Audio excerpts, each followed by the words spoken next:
A lot of folks really struggled on Take-Home Quiz 7. And I do think that it was a difficult quiz. 14.7 and 14.8, finding maxes and mins, are two very difficult sections. So in addition to posting written solutions, I've created these videos to go over the solutions to these problems. And as I work through them, I'm going to talk a little bit about how I strategize and make my decisions. Okay, so question 1. We were given this function, f of xy is 2x minus xy. We were given this region D, which was essentially just the right half of the disk of radius 2 centered at the origin. And the first part was just a fill in the blank that folks did very well on. The extreme value theorem tells us that we will have an absolute max and an absolute min of f on D. Our function is continuous, and our region is closed. It includes its boundary and bounded. Okay, excellent. So I know that I need to then create a table of values, because what I'm going to do is list the possible locations where the absolute max and the absolute min could occur. And there are two types of points I have to check. I have to check critical points, and I have to check points on the boundary.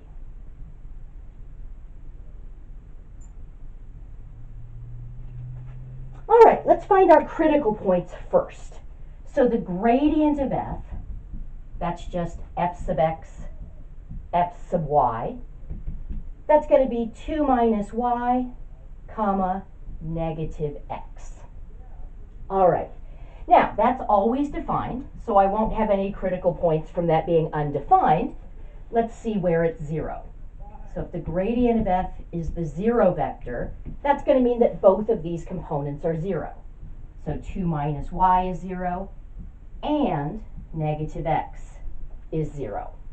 So this just means y is 2, x is 0.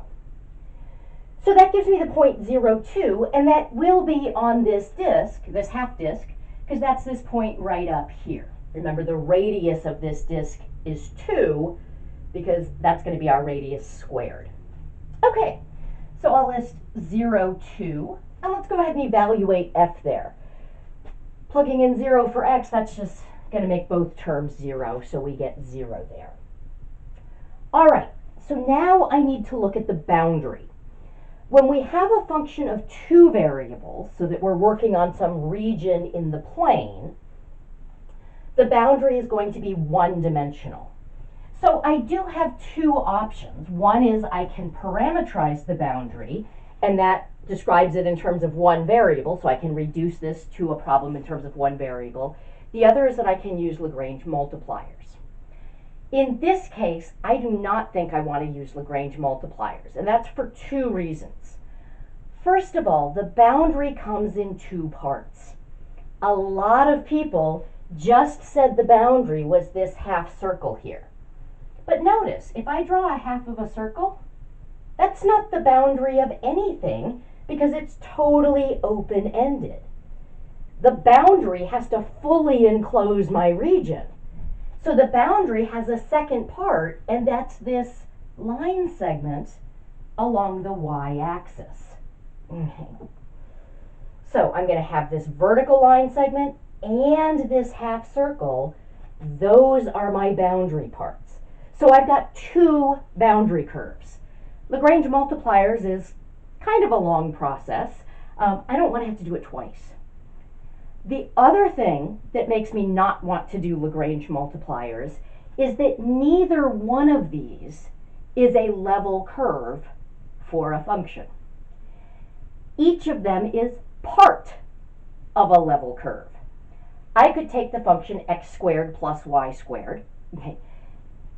This circle, this half circle, is part of the level curve for x squared plus y squared that equals 4. But the full level curve would be the full circle. Lagrange multipliers applies to the entire level curve.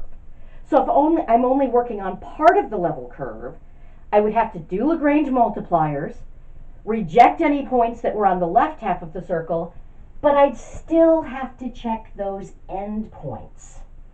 Okay. When I'm parametrizing, I check critical points and endpoints of the function I get when I plug in the parametric curve to f with Lagrange multipliers, I prefer to use that when I've got the entire level curve so that I don't have to check endpoints.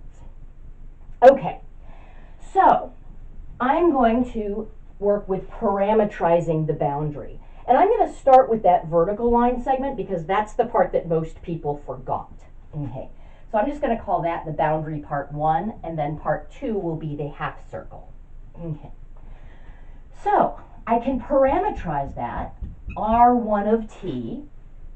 If this is just the y-axis, x is fixed at 0. So that's going to be 0, comma t. And I can see t is varying from the y value here, or between the y value here and the y value down here, which would be negative 2. So negative 2 less than or equal to t, less than or equal to 2. Once I've parametrized, I want to plug that into f. That's seeing where does f lift this line segment. That's creating the boundary curve of the surface that I'll have in 3 space when I actually graph this function over this region. Okay. Now, if I do this, I'm plugging in 0 for x and t for y. So I'm going to get 2 times 0 minus 0 times t. That's just going to be 0. Now that's a constant, and I know that the derivative of any constant is just 0. Well, that means that every single point along here is a critical point. Ordinarily, once I've done this, I'm checking critical points and endpoints. The endpoints are both endpoints and critical points. I'm just going to add all of these points here. 0, comma y, where y would be between negative 2 and 2. Every single one of those points maps to a z value of 0. Okay. So they all make it onto my table of possible locations. All right, so now let's deal with that half circle. Now, there are several different parametrizations that I could use for this. So R2 of t, the one that people most commonly used was 2 cosine t, 2 sine t. If I have a circle centered at the origin and I let x be the radius times cosine and y be the radius times sine, that's going to parametrize the curve going counterclockwise. So for this parametrization, t would vary between negative pi over 2 and positive pi over 2. That's what most folks in the class did. So that's what I'm going to use in this video. I'm just going to let you know that on the posted solutions that I typed up, I used a different parametrization. I used r of t equals 2 sine t, 2 cosine t. Because I can also parametrize a circle by letting x be the radius times sine and y be the radius times cosine. When I do that, it's going to be going clockwise, and it has a different starting point. It starts, instead of at the rightmost point when t is 0, it starts at the top point when t is 0. T is 0, this is going to be 0, 2, and then we're going clockwise. So if I used this parametrization, t would be varying from 0 to pi. Either one is perfectly acceptable. The other thing that some folks did is they said, hey, this is just this is just x equals the positive square root of 4 minus y squared. Because the entire circle was x squared plus y squared equals 4. If we solve for x, we can do that. I can't solve uniquely for y because it's sometimes positive and sometimes negative, but x was never negative, so it's the positive square root. So another option would be r of t equals t root 4 minus t squared. And for this one, t would, the t was the y value. The x value would be root 4 minus t squared. And since t is the y value, once again, it varies from negative 2 to 2. Okay, Good stuff. Like I said, I'm going to use this one because that's what most of you did. Doesn't matter what parametrization you use, we should get the same location and value for the absolute max and the absolute min. Okay, so f of R2 of t is going to be 2x, so that's going to be 4 cosine of t, minus x times y is 4 cosine t sine t. Now, this happens to be 2 copies of 2 cosine t sine t, so it's 2 copies, negative 2 copies, of sine of 2t. Totally fine to use that, but I know I'm eventually going to be taking the derivative and setting equal to 0. I don't really want to have 2 different angles. Trig equations are a lot harder to solve if I have 2 different angles. So what some people did is they wrote this because it was simpler to take the derivative, and then after taking the derivative, they used a double angle formula to go back to having everything in terms of t. Totally fine. I'm actually going to just keep it as is. I'm just going to not use the double angle formula at all. And I'm just going to say the derivative with respect to t of f of R2 of t.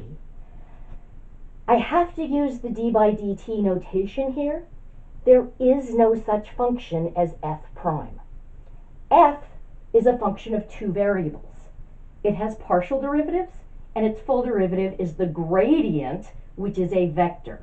Prime notation is reserved for functions of 1 variable. This whole thing, f of R2 of t, is a function of 1 variable. Okay, but unless I give it a name, I could call it g of t, and then I could use prime notation and say, let's talk about g prime of t, but I can't call it f prime, because that doesn't exist. All right, so this will be negative 4 sine t. And let's see, I think I'm going to just review this as plus a negative 4 cosine t times sine t. Associate that negative sign with the first factor here, because I'm going to now be using product rule. So the derivative of negative 4 cosine t would be 4 sine t times another sine t, plus negative 4 cosine t times the derivative of sine t is another cosine of t.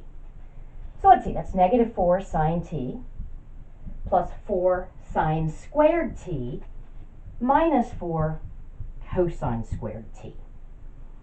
Oh my goodness. So we've taken the derivative.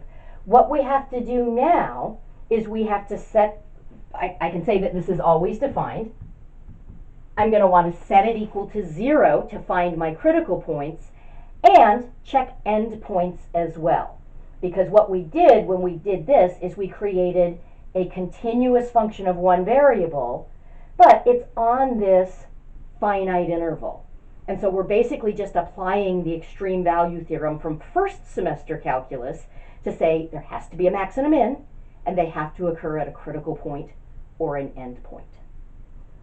All right, I'm going to stop this video here. This will be part 1 of problem 1. It's a long problem. So we'll continue it in the next video. See you in a moment.